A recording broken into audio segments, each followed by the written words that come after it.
Today in this video we will learn about how to enable sender email ID verification for emails received in my Cpanel.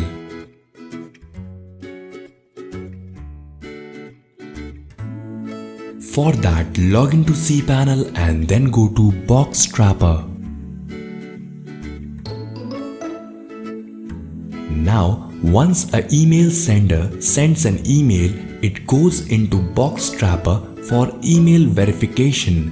BoxTrapper will send to the sender an email verification through which if the sender verifies the email by clicking on that link, it will go into inbox. Otherwise, if not verified, then it will go into spam. Now click on manage icon in front of BoxTrapper. Now click on enable and then you can also customize it.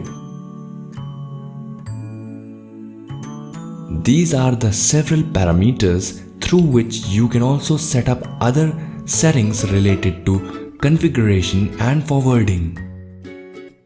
Therefore, now BoxTrapper stops unauthenticated emails which does not come from the verified link. However, BoxTrapper will automatically whitelist those emails which have been replied by you.